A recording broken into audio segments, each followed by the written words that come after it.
So that was command number one as a people. That happened 3,333 years ago, 33333. It's a significant year. I believe it's the 3,333rd year. I actually haven't double checked it, but I'm pretty sure, by the way, the number 3 is a very special number. And when you have 4 times 3, 333, 3 is a significant number. We're told that on the third day of creation, God said, Ki Tov twice. It's called Yom Shehuchbel Bo Ki Tov, the day that is considered a double good. Maybe that will change. No, still looking funny. Huh? Sorry that I look a little bit difficult to look at. I don't know what it is. I think that's better. Okay, so what I wanted to discuss tonight is that we want to focus on the Seder night, and have a little bit, take it to a slightly different level. In the past, I have given classes about how to run practical Seders, and I may do that next week if there is interest in how to make a Seder interesting, or just to remind us how to go through the Seder and what to do, make sure we're doing it right. It's always good to get a reminder. We may go through that next week. Practical.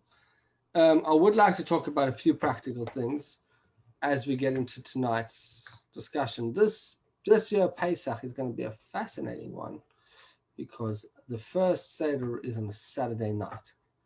Now, I know we have not yet changed the calendars. It's important, and I'll discuss this possibly more in depth next week. It's important that we make sure that we start our Seder when it's actually Pesach and not before Pesach. The mitzvahs of Pesach must be done when it is Pesach and not before Pesach. Pesach only starts here in Melbourne at 10 to 8 at night. So if you make Kiddush before 10 to 8 at night, and you start your Seder too early, you haven't fulfilled the mitzvah of the 4 cups of wine. So I'm telling you this not to scare you, not to tell you that you're, by starting your Seder and calling your guests to come early. I told my guests for our Seder, those that were invited to join our Seder, and you all are, to come early. We're going to be doing some pre-discussions and things like that, which is not a bad idea. If you're worried about starting too late, you could also serve a little bit of food earlier so people don't get too hungry, don't serve too much food. But the main Seder, which is the 4 cups of wine, the eating of the matzah, saying parts of the story, has to be done after 10 to 8 at night, which is a little bit difficult. But you shouldn't feel so bad because there's other parts in the world that it's even later. Okay, does that make you feel any better? Okay, so that's one practical thing. This year is going to be interesting because it's a Saturday night. It's coming from 3-day Yom Tov. Another thing is we can't cook on Shabbos for Yom Tov. So how do we serve? We have to cook everything for the Pesach Seder. Has to be done, prepared before Shabbos. You go, normally you prepare everything on Erev Pesach and you make sure that on the day before Pesach all your food is cooked. When Pesach falls in Shabbos, you can't prepare your food on Shabbos. Another interesting thing is, what do we do on Shabbos? What type of food are we going to eat on Shabbos? Are we going to eat Pesach food or regular all year round food, chametz food? And of course, the answer to that is, what's the answer to that? Pesach. Both. Basically, you'll eat Pesach food, but then what do you do about washing for bread? You're supposed to wash for bread on Shabbos. So how do you eat bread on Shabbos? What's the problem? You can eat matzah, but you're not allowed to eat matzah the day before Pesach. It's supposed to be something special. So these are all these interesting halachic questions that come up this year in particular. What do we do when it comes to eating the challah on Pesach, on Shabbos? You have a few problems. If you're going to have challah, why do we eat? We eat Pesach tikka food. Why do we eat Pesach tikka food on the day before Pesach this year? First of all, because you're never allowed to eat chametz after 5 hours into the day, which is approximately, let's say, 11:30 on Erev Pesach. You have to stop eating chametz either way. Your chametz is sold. You no longer own it. You're not allowed to own it. It has to be out of your house. So any case you would, but this year you have to eat challah. You have to wash it. You have to have a motzi, but you can't eat matzah. Normally you can have a normal Shabbos. You can eat matzah, but the month before Pesach we don't eat matzah. So what do? The answer to this question is what we do is we save just enough challah that we're definitely going to finish, and we keep it somewhere separate from all the rest of our food. And we make kiddush outside. We eat challah with in mind, and we go wash. We eat the challah outside, make sure that there's only a tiny drop, no crumbs come inside our house. Our house is fully Pesachdik from early in the day before Shabbos, because we already burnt our chametz. We do the burning of the chametz is going to be on Friday, and we're going to then eat only enough challah that we can make up 2 challahs, not too big. We don't want anything left over because we're not allowed to keep any chametz in our house. Or if there is anything left over, you would lock it away with the rest of your chametz when you sell your chametz, which is a reminder, don't forget to sell your chametz. You could sell it with me, you could sell it on, I'm happy to sell with you, or we could sell it on, this year you could sell it chabad.org if you wanted. But I'll send out a link for people to sell their chametz as well. Okay, don't forget to sell your chametz. Now, I wanted to do something practical tonight because Pesach is full of practicalities. They're told that the rabbis never have, rabbis' busiest time of the year is Pesach. There's so many questions that come up. So the busiest time of the year is Pesach, selling the chametz and questioning, is this chametz and how do I kasher this? How do I make this usable? So most rabbis, it's the busiest time of the year. Chabad rabbis have an additional problem that they're also making Pesach seders, and they're also making sure that anybody that doesn't come to the seder has their own shmura matzah. So it's to say politely, it's a hectic time of the year in a polite manner. Now, that being said, we still have to prepare for the Seder. And the Seder is meaningful whether you find meaning in it or not. In other words, the Seder is a special night, no matter what. The Seder nights. But we have an opportunity to try to figure out what's really going on in the Seder night. I wanted to take a theme and take you through a Kabbalistic theme that runs through the night of this Pesach Seder, which I think sometimes we kind of lose when we get stuck in the thick of it. We always want to try to make sure that it's fun and we're keeping the kids entertained. If you have young kids, not everyone has young kids, but if you have young kids and you're going to keep them entertained and they become the focus, which is good. It's the evening for the children. That's important. But what's the message that we're going to take out? Where does it all lie? So if you spare me a moment, I'd like to share with you a thought that I surely hope you can gain lots of meaning from. There's a fascinating concept in the Pesach Seder, in Judaism in general. And the concept is that no tchilasan v'sofan, the end is rooted in the beginning and the beginning is rooted at the end. Most of us don't realize, but the most important message of the entire Seder is right at the end. Okay? Right at the end of the Haggadah, the story of Pesach that we say in the Haggadah, the last thing we say, part of the Haggadah, is the most important message. So look at this. This is a beautiful Haggadah, which I'm going to be, if you come to my Seder here in Dingley, you will have the privilege of using such a beautiful Haggadah. I'm organizing for this is a Haggadah that Chabad.org made that we are going to be printing. So they're going to be beautiful Haggadahs. But let's look at this. This is the Magid. The Magid part is where we say the story, all the messages.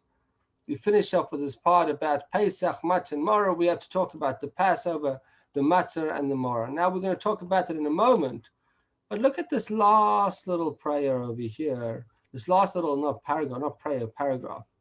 Over here it says, B'chol dor vador. In every generation, every person has to see him or herself as though he or she actually left Egypt. That's what it says. And you shall tell the story to your child on that day, saying, so that I will do all the Seder and tell the story. That's why God did all this for me when I left Egypt. Now, what does this mean? In every generation, you say this whole story of the Haggadah. By the time we get to this point, it's already been traveled. We've been already discussing the Haggadah for 6-7 hours, of course, right? We've already exhausted. We're starving, hungry. We just want to eat a drop of matzah. However long it is, whether it's 2 minutes that you took your magid or 2 hours, you're hungry at this point. You want to just zip through it. But you know what? You're missing the key message. All this entire story of the Haggadah, you know what it was for this point to tell you what? One thing. It didn't happen 3,333 years ago. You know when it happened? This year. Every single generation. And not only that, you want to fulfill your obligation. You have to. Chayav. What does the word chayav mean? Obligated. To see yourself as though you left Egypt. How do you do this? How do you do this? So let's go back all the way to the beginning. Now let's look at the beginning of the Haggadah. Where does the whole story start? When we start telling the story of Pesach, what is the first thing we do? We say, Manishtana. Why is this night different? Great. Why is this night different? And then, see if it loads. Sorry.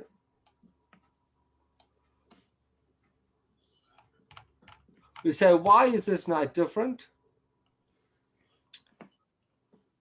And we answer, what was the answer to the question? What is the answer that we say when the child asks the 4 questions? We all ask the 4 questions. What's the answer to this question? You recall? The answer to the question was, look here. I'm trying to make it drop bigger for you.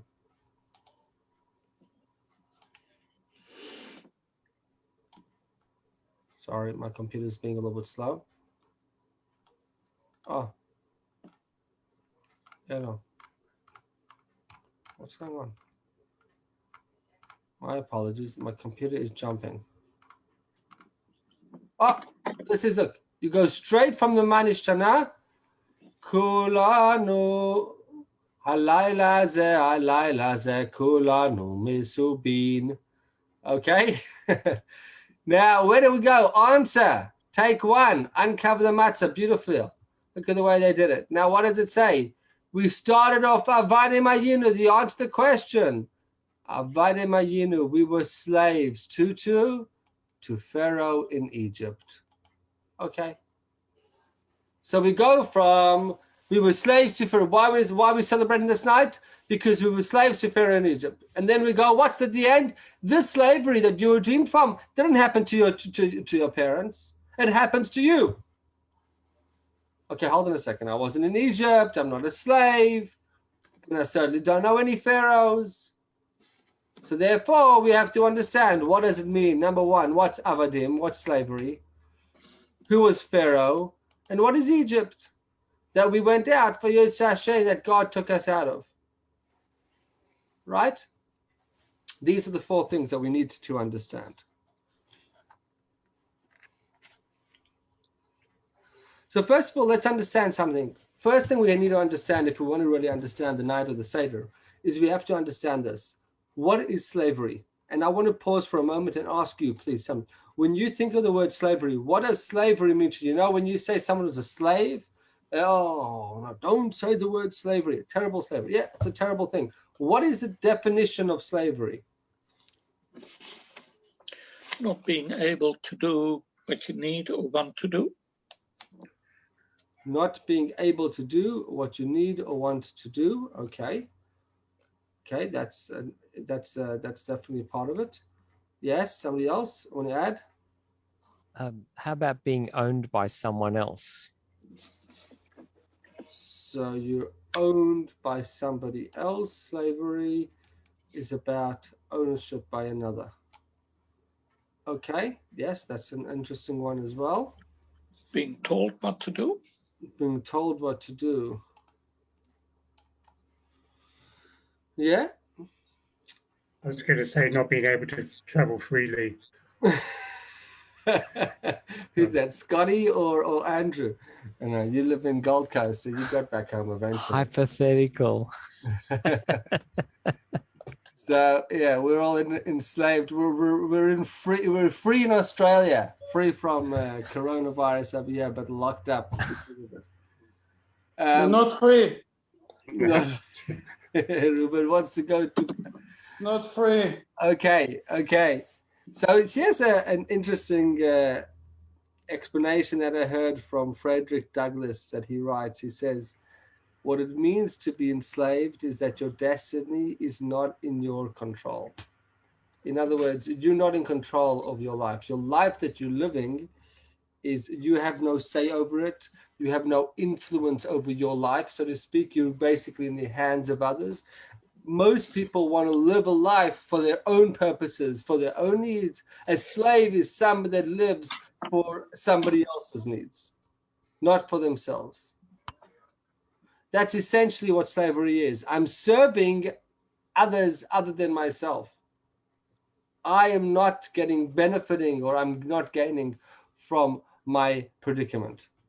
That's what slavery is. It's working for others other than yourself, against your will, possibly. Yeah. Now, that's slavery. Now let's talk about who are we? What does it mean, Egypt?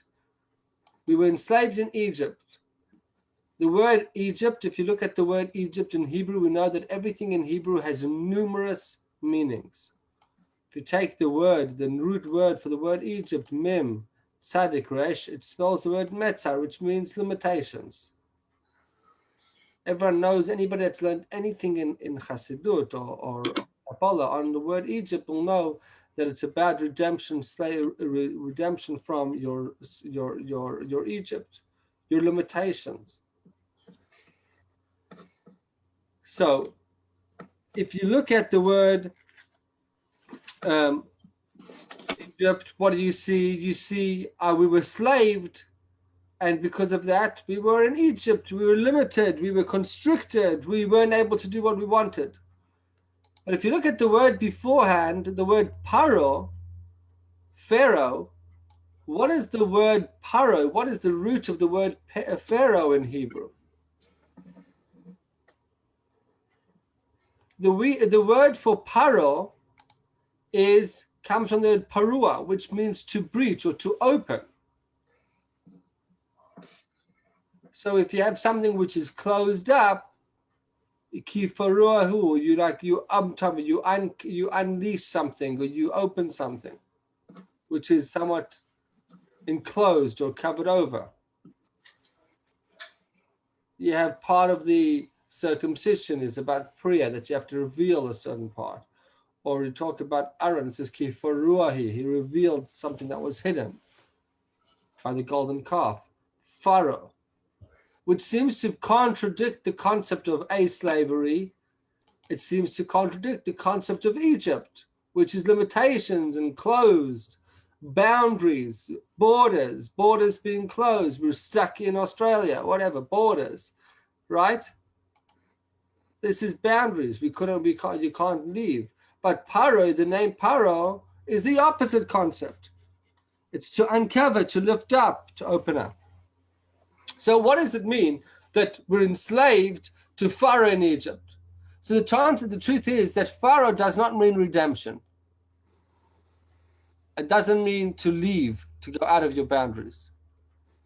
It means that he opened up. What does it come from?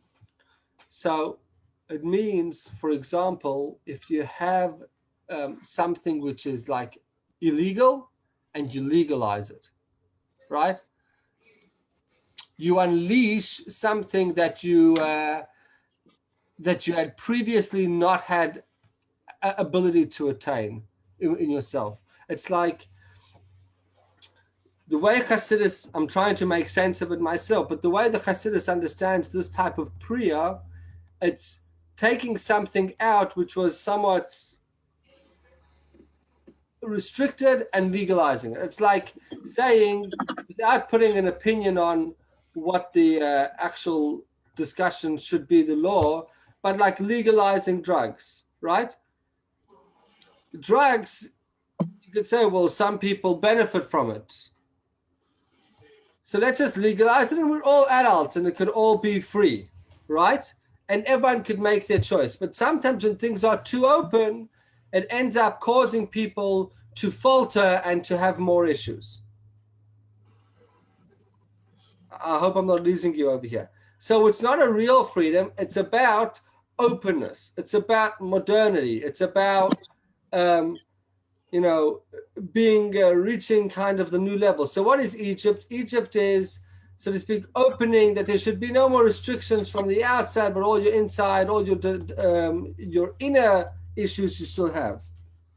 So, sometimes, and this is a fundamental concept in Judaism, if I were to ask you if Judaism is a redeeming way of life or it is a constrictive way of life, what would you say?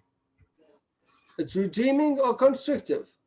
Rabbi, are we talking just the Orthodox way of Jewish life? Are we talking just the Orthodox? Yes, we're talking about traditional understanding of Judaism as it is. Just to clarify, yep. Yeah. So when I'm saying the law, Torah and mitzvot, do they close a person up? Do they redeem a person? Do you think of Torah and mitzvot as being open or restricting, or opening the person? Both. Why both? The Torah gives us restrictions in order to be a free Jew. Okay, so where's the freedom inside the Torah?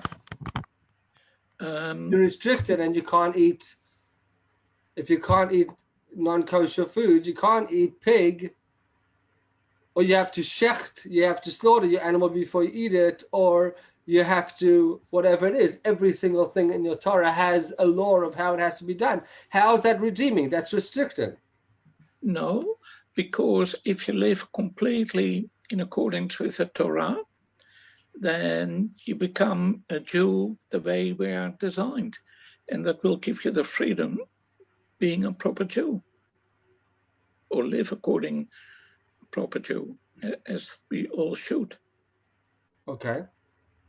I'm not arguing with you. I agree with you, but I will play devil's advocate. I agree with you 100%.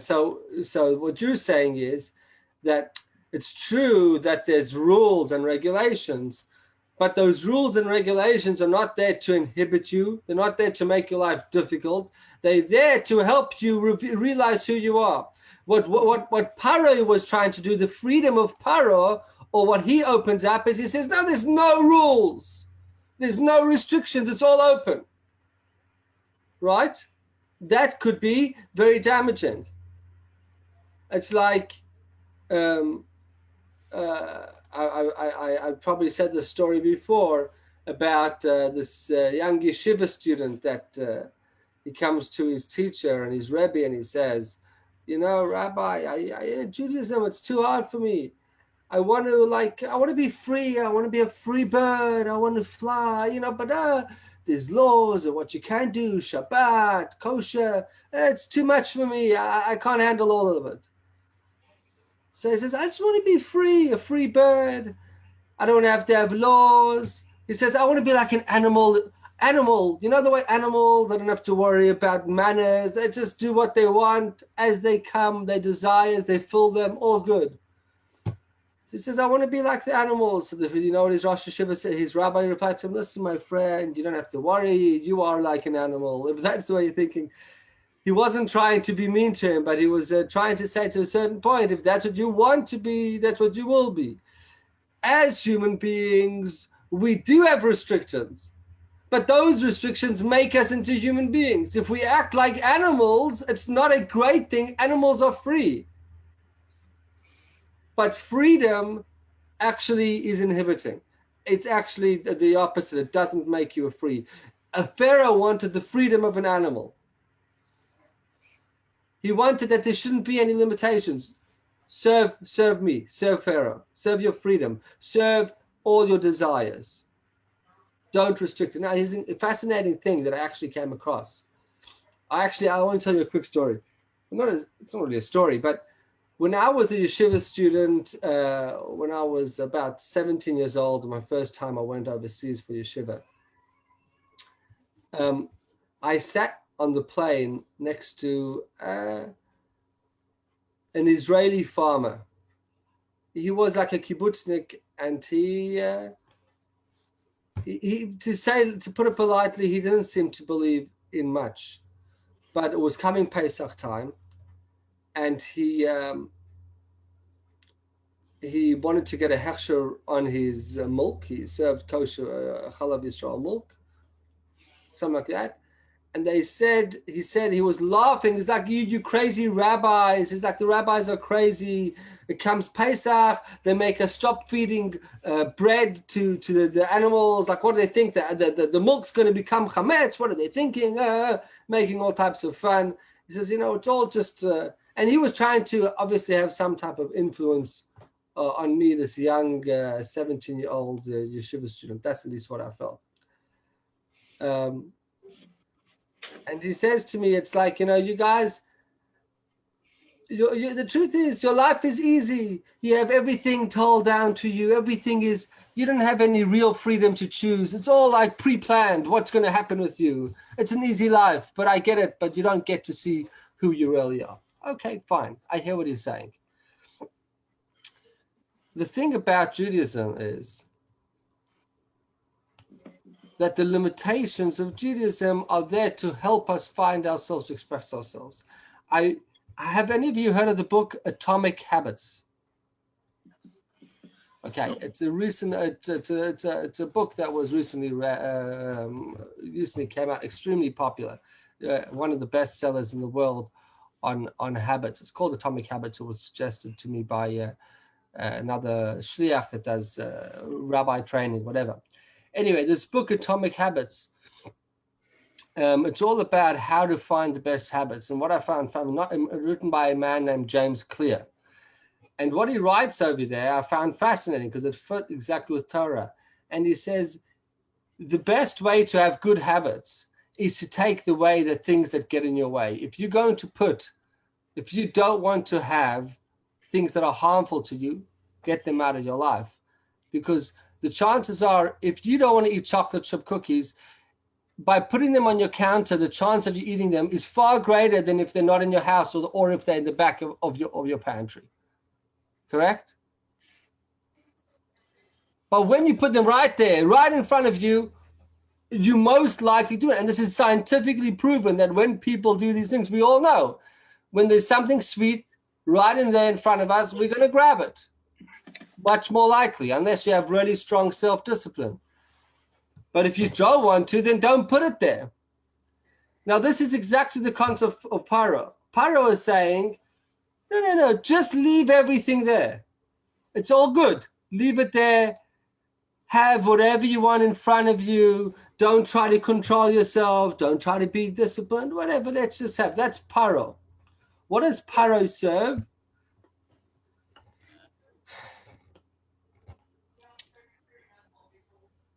Paro is all into enslavement of the self. So from a Jewish perspective, we're saying if Pharaoh wants you to serve a Paro in Egypt, he wants you to say that you have no limitations, you could serve everything.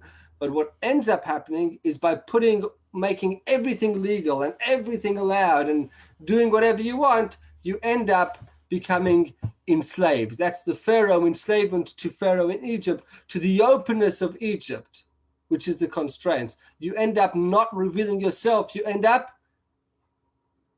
overindulging in yourself. What Pharaoh ultimately wants is you to serve yourself. This is the lesson of Pharaoh of our times. That when you look at this, the end of the Haggadah that we started off, what does Pharaoh say? What do we say? B'chol dar v'dar, every generation. What slavery? What's the slavery? The slavery is to ourselves. We're enslaved to ourselves. It's like we all have something that we're enslaved to that's not positive. that we can work on. Some people are enslaved to their work, to their money, whatever it is, that they're stuck in their money. They're stuck in making, some people are stuck to their name, to becoming famous, or everybody has something. Some people it's very strong, and some people it's just subtle. They have subtle, small issues, but we all have something. And Pesach is about finding what's that thing that I'm really struggling with. That one thing that I'm enslaved to, that openness that I'm struggling with. Someone says that I'm bound to, I think in our generation, present company probably not included, but in our generation, we've put career above family for many people. Career becomes before family, and we start our family at the age of 35, 40, and then whatever. You understand where I'm going with that. That's an example where we put something on a pedestal above something that's real. Okay, this is just all part of an intro into the core concept of what I think the Pesach message is, but I'll let Joe say something first. Go ahead. Just a question, when we're talking about people being stuck on something, every year there's an issue about people being a bit OCD about cleaning for Pesach, and the freedom becomes a slavery of its own. 100%. I agree with you. I tell my wife we start cleaning not more than a week in advance. We have little kids. The house is a mess. There's chametz all over. They've eaten in every bedroom. We clean what you can. The law for Pesach is not to do a home reno. It's not to do a house, whatever. It's not about painting the walls. It's about making sure that in the main parts of your house, there is no chametz. That's what it's about. I tell my wife we will leave out a few toys and we will watch those. We will vacuum the bedrooms. And not only that, if you know that there's a couch, ideally, even if you have sometimes food stuck in the couches, we generally clean that. You'd rather you stick the vacuum clean down. Once in a while, it's not a bad if there's actually a strong thing. But if it's behind a couch, for example, or behind beds that you're definitely not going to move on Pesach, you may even know that there's a piece of bread there, but it's sold with the chametz. You're selling the chametz throughout. So you're right. And this is an important thing in today's day and age where we're all suffering from anxiety and mental health issues. I don't think we should be careful, and our kitchens should be clean and the house should be cleaned, but it shouldn't be overdone. Spending a couple of days before Pesach is good enough. Okay. It doesn't have to start brushing the walls and scraping walls and but all these type of things that people do. That's not really necessarily. But yeah, you are right. There is this concept. There's actually we're talking about people being sold to their careers and their work. There's a famous story of Reb Meir Premishlan. Reb Meir Premishlan lived about 180, 170, maybe 150 years ago, actually. He was one of the great Hasidic masters. And once in his shul, he was trying to get a minyan. He walked outside and he saw a good Jewish man walking past. And he said, come help me make a minyan. The guy said, what do you mean, help make a minyan? He said, I've got to go to work. I'm late for work. I've got to get to work. So the man says, minyan, daven to Hashem. You'll get blessings for your work. So he says, no, I need to work for my children, that my children should be able to daven. Reb Meir Premishlan says, I waited and I watched, and 15 years later, his child grew up, and there was the same thing. I stopped him in the street and said, come to shul. He said, no. I've got to make money for my children. It's a repeating cycle. We're all running for something that's we're inhibited. We're not at any point stopping and acknowledging and thanking God and connecting to ourselves and saying, who am I? What am I doing this for? It's all this content road. Now, I'm not saying that working is a bad thing, making money is good, it's holy, it's about the mess, it's about what we're thinking in our mind. Hashem would love, and in Judaism, we want every Jew to be rich, physically and spiritually. You should be wealthy. but you should know what your wealth is for. It's all about the mindset in your monetary. Money is okay if you have the right perspective. Business and work is okay if you have the right perspective. Looking good and dressing nice is okay if it's for the right reasons. Everything can be okay, almost anything, as long as if it's a permissible act, can be good, as long as you have the right intentions. But if it's all the cycle of non-stop and you end up serving that thing, you serve the career. I've heard so many stories of people that say, I tried all my life was about, my parents said, get a good job, I got a good job, and now I got all reached the top. Somebody recently told me a story of one of their co-workers that is like literally the CEO of a company, single, no family, but that's what she served. And now she says, I come home to an empty house, I've worked all these extra hours, and what do I have? And we don't wish it on anybody, but I'm just saying, if that's the predicament that somebody has, not with their choice, that's one thing. But I don't think that that's what we should be. That's what we end up. Each generation has that idea, and I think to a certain degree that is one of the mitzrayim, was the limitations of our particular generation. So how do we get over this? If you look at the concept of in Egypt, it's interesting. Just a small point before I actually get to the answer. In Egypt, it's told, you're going to see in the Haggadah that they were provided with mortar and to make bricks. They built with bricks. In the temple in Jerusalem, what are they built with? They would carve stones out of mountains. They cut stones. The difference between bricks and stone is that brick is something which you put together, but it's, in other words, it's like a man-made thing, but doesn't have the same lifespan as stone. Stone generally lasts much longer than bricks. Not only that, they have the ability to stand better. Why? Because stone is about taking what God has provided for you and just recarving it. If you look at your life as taking what God has provided for you and recarving it and seeing the blessing, it has a stronger staying point. But if you're a brick maker, that you're all about taking everything and crushing it up and trying to find a way to stand, it eventually just falls down. The Haggadah tells us, the Midrash and the commentaries tell us that one of the worst part about the slavery in Egypt was that they would build and it would fall. Build and fall. Why would it build and fall? Because they made it with these, they were making bricks that couldn't last. So what's the message over here? The message is that when we're doing all these things, we could do slavery is when we serve purposes that don't have an end goal, an end meaning. They don't serve us long term. They may give us a nice tap on the shoulder, may give us a little bit of fame or whatever it is, but they don't fulfill a meaningful, everlasting, have impact for generations to come.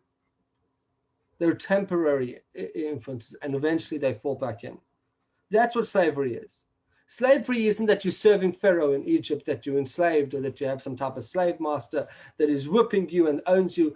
No, it's that you're owned by something that isn't the true you. You're not doing something that's going to last, that's going to give you meaning. And they don't bring to anything of meaning. Now, if you look at the slavery in Egypt, it comes to a point, the worst point in the slavery was when Pharaohs were particularly worried that the Redeemer is going to be born, and he makes a new law. The law is that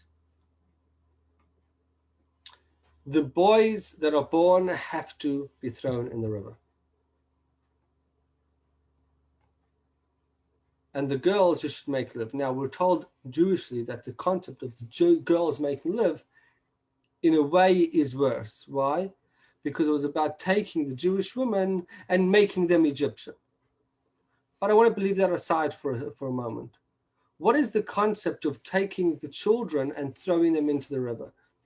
Which river was it? Throw it into. It says that you will throw them to the Nile River. What was the Nile River? Nile River was the reason and the basis for the Egyptian success. the entire world was focused on being able to plant their next tree, that they should have food. Egypt was blessed with the Nile River, which was a constant irrigation system. They very rarely, and because of that, they were very developed, and they were able to have all other types of and focus on other things. You know, the pyramid of needs. They were high up in the period. So, what did the Nile represent? The Nile represented the Egyptian life force, the Egyptian lifestyle. The Egyptians literally served the Nile. We're told that the first thing, the reason why the plague of blood was the first plague was because the first thing they wanted to do was to transform the Egyptian deity, their god, right? So what happens? What is Pharaoh trying to do? Pharaoh wants us to serve his god, Pharaoh in Mitzrayim. He wants us to open up and to serve his god. Who's his god? The Nile. He wants us to serve the Egyptian economy. That's what it was. The Nile River was Egyptian economy, the Egyptian god. When we end up being enslaved to our own ideas at the time, we end up eventually, what do? Like the story of Meir Plamishlan. We get sold to our business, and then our children, what do? We throw our children in it too. And what happens to them? They drown. They drown. In other words, we think that we're saving them, or we think we're saving, we'll do it for our children, but they end up drowning too, along with us. That's the concept of the children being thrown into, not that they're necessarily physically drowning, but the effects of this doesn't stop in our generation, it goes to the next generation. The effects of the slavery to Egypt. Okay, so that's the problem. That's the issue. The idea is to be redeemed. How do we redeem ourselves from Egypt? Our own limitations, our own issues, our own overly open to all types of worldly ideas and having the wrong perspective on them, using our physical and life for the wrong reasons. How do we prevent that? And the answer is in the Seder items. Matzah, maror, and the wine. What is matzah? What is matzah? Matzah is made, it has to be made in order to be defined as matzah. If you take potato or corn and you make it into the flour and you make it into nasmas, I have a delicious gluten-free matzah in my house. Is that matzah halachically? No. Why? Because in order for matzah to be matzah, it has to be from one of the 5 grains, which is wheat, barley, rye, spelt, or oats. It has to become from one of those 5 items. Why? Because one of those 5 items has the gluten in it, a gluten factor, which is not the gluten factor at all, but there's something in it. There could be a way to remove the gluten. It's not the point. But when you take those things, when they rise, there's something that they ferment in a different way when they rise. But there's another thing. They're called dogon. There's a concept in the Talmud and in Zohar that it says, Ein hayeled yodeh likros abba ad she'oichel dogon, which basically means that the first point of wisdom you'll see when a child, I want to tell you something about my daughter. My daughter recently started eating mainly almost only food, right? And before that, when she was nursing, and when she started going into almost full-time food, there was this massive transformation. For those that see my little daughter, Noach, you could probably testify that Tzivi's had this massive transformation. She's become so much more interactive, so much aware of her surroundings. And it almost happened suddenly when she started getting more into proper food. And you see, like, she really gets everything. She really understands everything. Why? Because so we're told that dogon, that represents wisdom. Wisdom is the first initial point of where a person starts to chachma. Chachma is what we say koachma, the power to say what? right? Those that have learned the Tanya with me will know that there's a concept of chachma, which is where all initial intuition comes from. Koachma, the power of what? Yeah? A child only able to say what when they're eating doggone grain from the outside, when they're able to consume some type of grain. And it says particular grain. It doesn't say about any other food. Because grain is the main constitute of of man, bread. We live off bread, and bread is made of those 5 grains. And that's where you get your wisdom from outside food. Now, the thing about matzah is different to bread. What's the difference between matzah and bread? The difference is that matzah is humble bread. It's bread that has not risen. It didn't rise. Otherwise, it's bread. The only difference is that it hasn't risen. What's the fact that it's risen represents something that's bloated and all blown up is something that has grown in ego. So what does the matzah represent? It represents a humility. We call this concept in Hasidic terms bitul. Now, what bitul means is been fully agreed by all people. It cannot be translated. Okay? So I will try to make some type of explanation. There's actually a fascinating story when you think about this concept of the Tzemach Tzedek. The Tzemach Tzedek, once somebody came to the Tzemach Tzedek, he was the 3rd Chabad Rebbe. He lived around the same time, I believe, as Reb Meir Planshan, the previous story personality, about 150 years ago. And he comes to the Tzemach Tzedek and he says to him, I can't get along with people. Wherever I go, they always make me angry. They're always making me upset. I keep to myself. Everyone driving me crazy. So the Tzemach Tzedek says, if you don't spread yourself out too much, you won't get so upset. And basically saying sometimes when we make ourselves all over the place and we're making a big noise wherever we go, or we kind of end up being hurting and upsetting people. And sometimes being around people but being calm, that's this concept of bittul. Now, what is the kind of humility? Humility is acknowledgement. It's not about being quiet and staying to yourself and not doing anything and being humble and not telling anybody that you've got anything to say or not sharing. That's not humility. Humility in this case, or bittul, means that I acknowledge that it's not about me. It's not about it's me. It's about something beyond me. It's about I see that it's not just about my desires and my thing, but there's a bigger picture. And I'm connected to the bigger picture. The problem with people that have ego is that they think that the buck stops with them. The buck stops with them. It's all about them. It's about what I've done or what I can do. Humility is not saying I can't do that, or it's not saying that I'm not good. It's saying I have these abilities. What am I using them for? Where did I get them from? I got them from Hashem. It's not about me. It's about where it came from and where it's going. That's the difference between unhealthy ego and being boastful, gava, negative gava, as opposed to bittul, which is the humility. So here's the difference.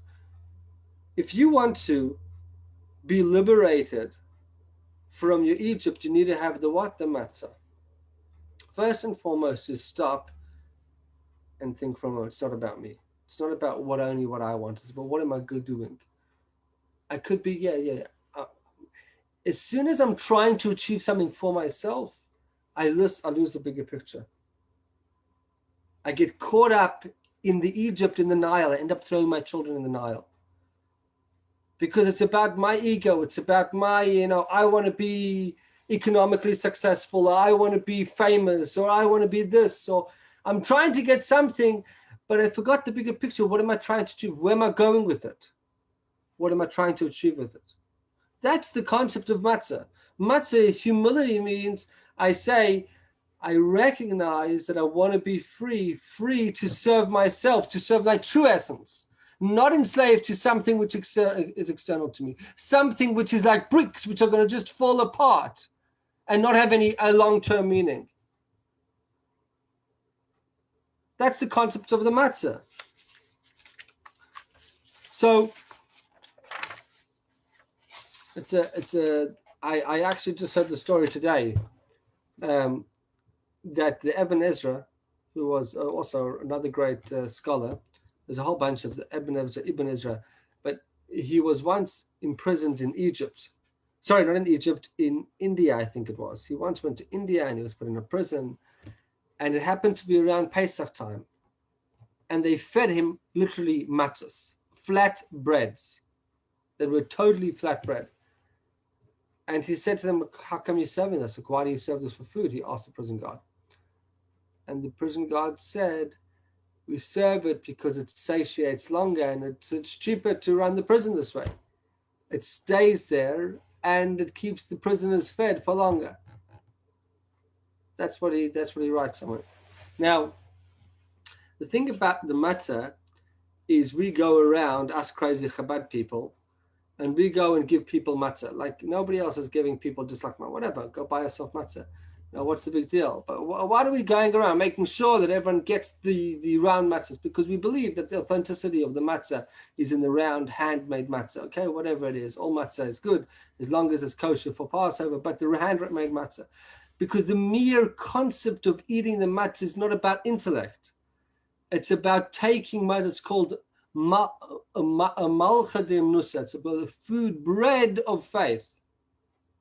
By simply eating that matzah, that shmura matzah, that round shmura matzah on the night of the Seder, it gives you faith for the year. It gives you strength to go for the whole year.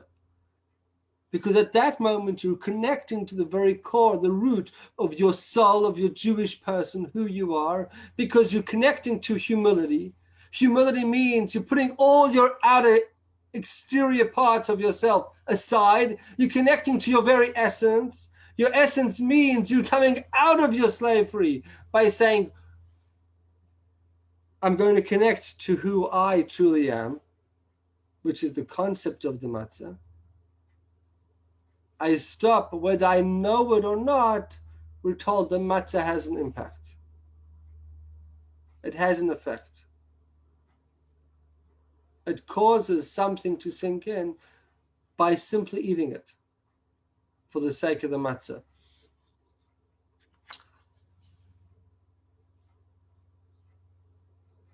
It allows us, we're told, that when somebody eats matzah on the night of the Seder, Pesach Seder, it gives them faith. What does faith mean? Faith means a trust in God. What does that mean? It tells them, hey, I'm not just me. I'm not just serving my own ulterior motives and my own purposes that I came, whatever. I've decided that I want to do my habits, my hobbies, whatever I enjoy. I have a more serious purpose. I could make lots of money.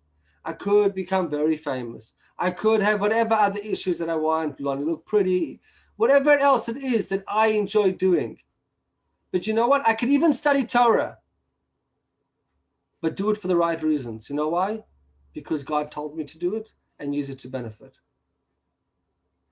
Even sometimes Torah could sometimes be just a egotistic thing. If it's not done for the right reasons. The right reasons means, do I acknowledge that it's from Hashem?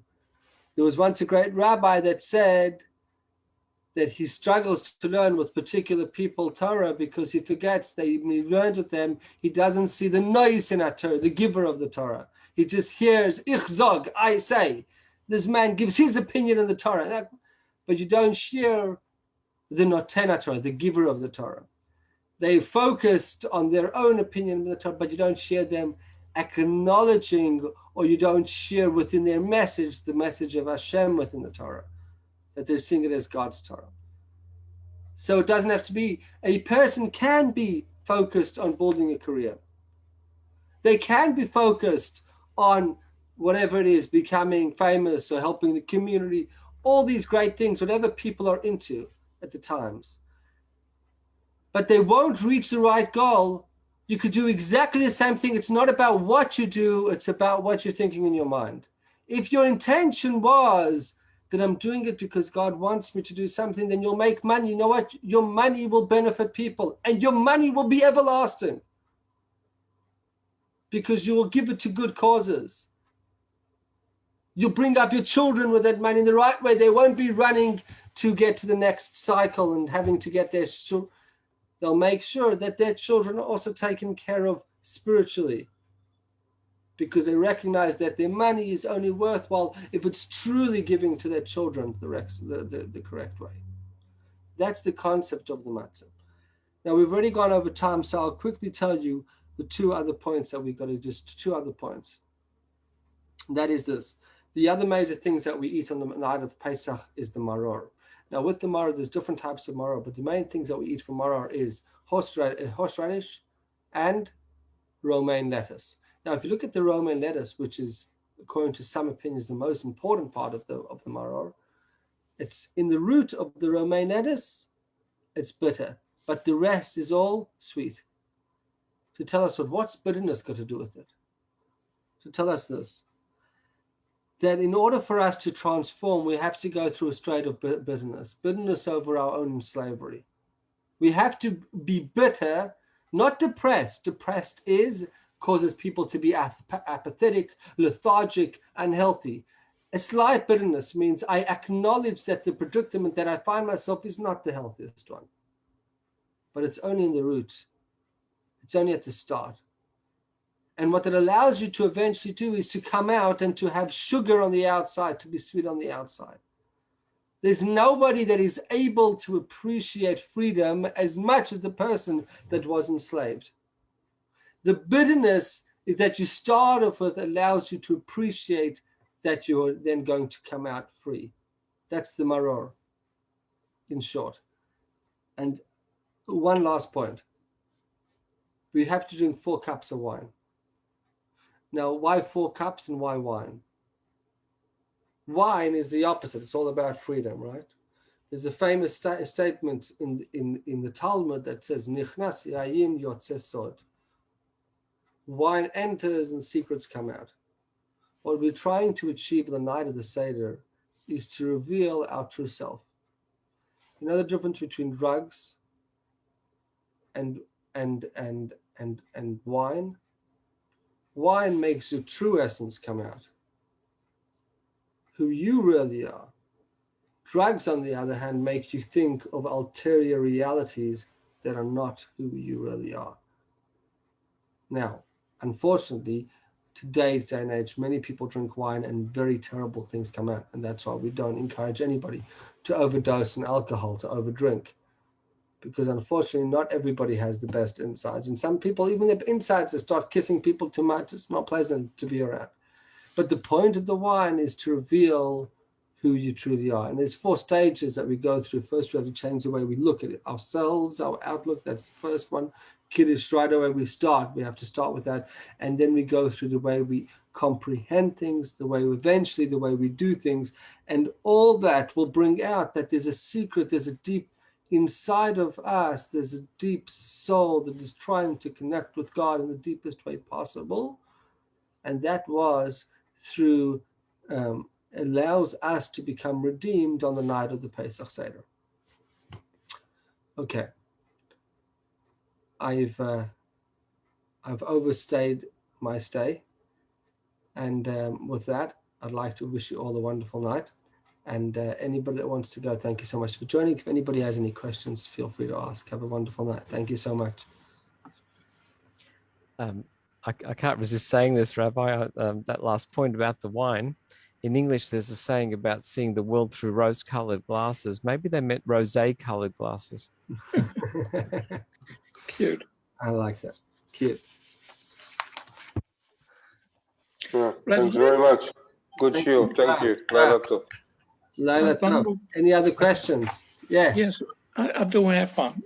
I know the answers, but it doesn't pop up in my mind. So if you could just remind me very, very shortly.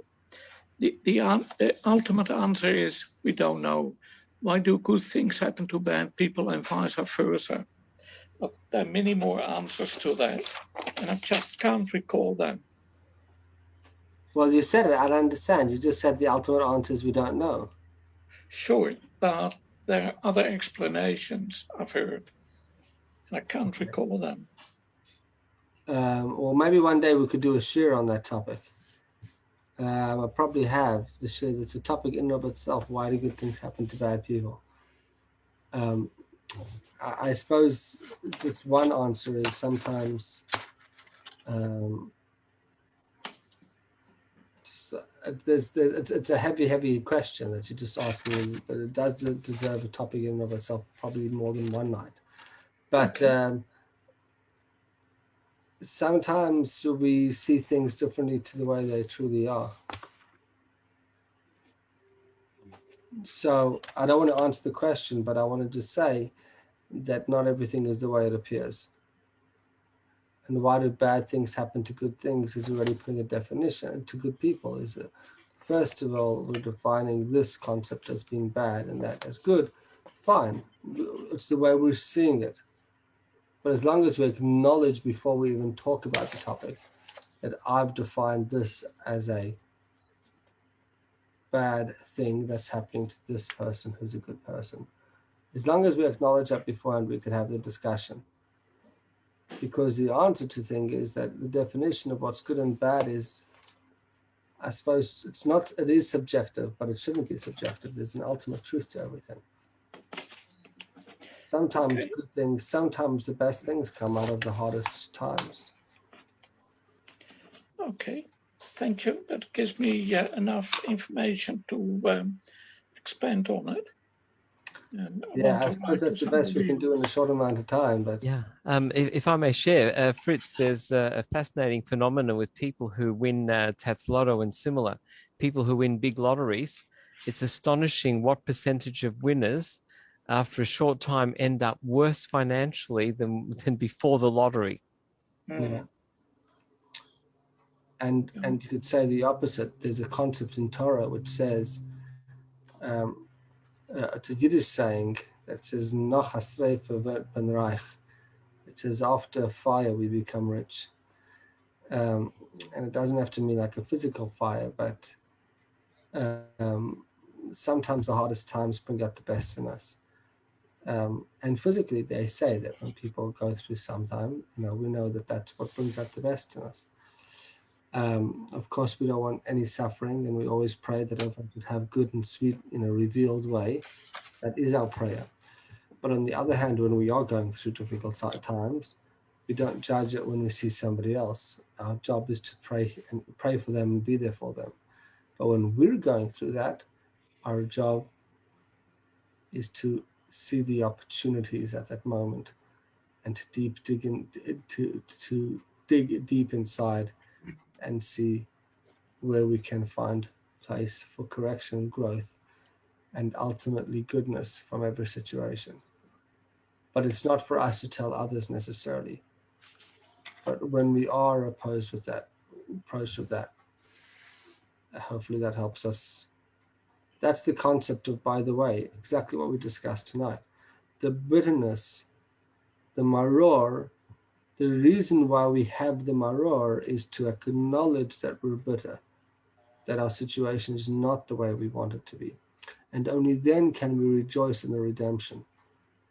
But if we don't acknowledge that we're bitter in the first place, and that we're in exile, that we're in a difficult situation, and somewhat be upset about our situation in the first place, we cannot be redeemed. At least we cannot appreciate our redemption.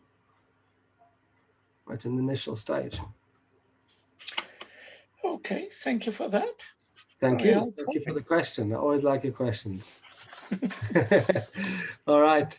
Thank you so much, everybody. Thank you very much. I prefer not to learn. Thank you. I prefer not to learn too much because I've only a small mind. So if I learn a little bit, I can put it straight away into practice, and then it becomes part of me. And then you learn another little bit. So yeah, 100%. I look for the pearls. 100%. Okay, thank you, Fritz. Be happy. Thank you. Bye. Thank you. Have a good night.